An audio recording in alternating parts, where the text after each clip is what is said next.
12-12 घंटे की वॉचमैन की नौकरी करने वाला 25 साल का युवा खिलाड़ी जिसने 2021 तक फर्स्ट क्लास क्रिकेट भी नहीं खेला था और आज ऑस्ट्रेलिया को उन्हीं की धरती पर, उन्हीं की फेवरेट पिच पर इतना बुरी तरीके से हराया जिसकी कल्पना कभी ऑस्ट्रेलिया सपनों में भी नहीं कर सकता था। और वह भी तब जब एक दिन पहले वे घायल हो गए थे और उन्हें दर्द का इंजेक्शन खाना पड़ा और किसी को भी ये नहीं लगा था कि वे शायद बॉलिंग कर पाएंगे, परंतु उन्होंने अपने कप्तान से कहा कि मैं बॉलिंग भी करूंगा और हम इस मैच को भी जीतेंगे। और ऐसी मुश्किल कंडीशन में भी अपने विश्वास को बनाए रखना अपने आप में एक महान प्लेयर की निशानी है। और ये मैच इतना जबरदस्त था कि मैच में कमेंट्री करने वाले ब्रायन लारा की आंखों में आंसू आ गए थे और एबी डिविलियर्स का यहां तक कहना कि इनकी स्टोरी सुनकर आंखें नम हो जाती है और सचिन तेंदुलकर का ये कहना कि इनकी स्टोरी अपने आप में बहुत मोटिवेशनल है। और सच में जब आप भी उनकी कहानी सुनेंगे तो आपकी भी आंखें नम हो जाएगी। जी हाँ दोस्तों, हम बात कर रहे हैं दुनिया के नए स्टार बॉलर समार जोसेफ की, जिन्होंने अपने दम पर 27 साल बाद ऑस्ट्रेलिया में वेस्टइंडीज को जीत दिलाई है और वह भी उन्होंने ऑस्ट्रेलिया के हलक में हाथ डालकर निकाली है। जोसेफ ने सिर्फ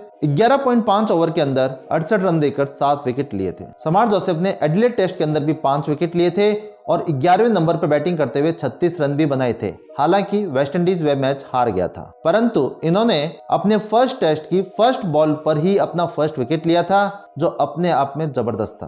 परंतु सेकंड टेस्ट जो गाबा में हुआ था उसमें तो इन्होंने कहर ही मचा दिया था। समार जोसेफ गुयाना के एक छोटे से गांव बाराकारा से हैं और जहां से इन्हें शहर जाने में भी नाव से 2 दिन का सफर तय करना पड़ता है। तो आप सोच लीजिए कितनी विकट परिस्थितियां थी। तथा इनके 300 लोगों के गांव में 2018 तक तो मोबाइल भी नहीं था तथा बचपन में पेड़ काटते वक्त ये बाल बाल बचे थे क्योंकि पेड़ इन पर गिरने ही वाला था। इनके पास बचपन में बॉल खरीदने के भी पैसे नहीं होते थे तथा ये लेमन गुआवा को बॉल मानते हुए अपनी प्रैक्टिस करते थे। और तो और ये प्लास्टिक को भी इकट्ठा करके अपनी बॉल बनाते थे और उससे अपनी प्रैक्टिस करते थे। आगे जाकर जब ये शहर गए तो वहां इन्होंने मजदूरी की और यहां तक कि 12-12 घंटे की वॉचमैन की नौकरी भी की और जिसमें ये कई बार बड़े फ्रस्ट्रेट हो जाते थे क्योंकि इनको क्रिकेट खेलने का बिल्कुल भी समय नहीं मिलता था। और उस समय भी इन्होंने अपने सपने को जिंदा रखा और उन्होंने हार नहीं मानी क्योंकि इन्हें हमेशा लगता था कि क्रिकेट ही वह चीज है जिससे वे अपना भाग्य चेंज कर सकते हैं। और सच में क्रिकेट ने ही उनकी जिंदगी बदल डाली और आज वे पूरी दुनिया के स्टार हैं। समार जोसेफ के पास सिर्फ संघर्ष था और संसाधनों का पूर्णतः अभाव था,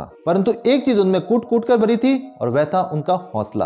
और इस पूरे सफर में उनका साथ दिया डेमियन विंटल ने, जो खुद पैसों के अभाव में क्रिकेटर नहीं बन पाए और वे बिजनेसमैन बन गए थे। और 2014 में जब उन्होंने जोसेफ को बॉलिंग करते हुए देखा तो उसी समय समझ गए कि इसमें जबरदस्त टैलेंट है और इस बच्चे को जरूर आगे बढ़ना चाहिए। तो उन्होंने सोचा कि जोसेफ के साथ कभी इस प्रकार की दिक्कत नहीं आनी चाहिए और इसके लिए वे जोसेफ को लगातार मोटिवेट करते रहे। और जोसेफ को टैलेंटेड तो थे ही, धुन के भी पक्के थे और कोच उन्हें जितना भी हार्डवर्क करने को कहता था वह उससे हमेशा ज्यादा ही करते थे। और जब इन्होंने अपने क्लब के लिए फर्स्ट बॉल डाली तब उनके विकेट कीपर का हाथ उनकी बॉल की स्पीड के कारण फ्रैक्चर हो गया था। इनकी खास बात सिर्फ स्पीड ही नहीं है, ये बॉल को दोनों तरफ स्विंग भी करा सकते हैं। और जिसने भी आज तक इनको बॉलिंग करते हुए देखा है वह सभी आदमी इनसे इंप्रेस होते गए और इसी कारण ये आगे से आगे बढ़ते रहे। और ऑस्ट्रेलिया की 4th इनिंग में आज से पहले एम्ब्रोज ने 4 विकेट लिए थे और अब 4थी इनिंग में इन्होंने 7 विकेट लेकर उसका रिकॉर्ड तोड़ा है। और इसी कारण ही 27 साल बाद वेस्टइंडीज ने ऑस्ट्रेलिया में मैच जीता है। और ये मैच इतना जबरदस्त था कि कमेंट्री करते वक्त ब्रायन लारा की आंखों में आंसू आ गए थे क्योंकि सभी को यह लगता था कि वेस्टइंडीज में ब्रायन लारा के बाद टैलेंट खत्म हो चुका है, परंतु ऐसी बॉलिंग के बाद पूरी दुनिया को यह लगने लग गया कि आज भी वहां पर टैलेंट जिंदा है। और अब वेस्टइंडीज बोर्ड की जिम्मेवारी है कि इस टैलेंटेड प्लेयर को आगे बढ़ाए और समार जोसेफ को भी पैसे के पीछे नहीं भागते हुए वेस्टइंडीज क्रिकेट के अपने पुराने दौर को वापस लौटाना चाहिए और हम उनके उज्जवल भविष्य की कामना करते हैं।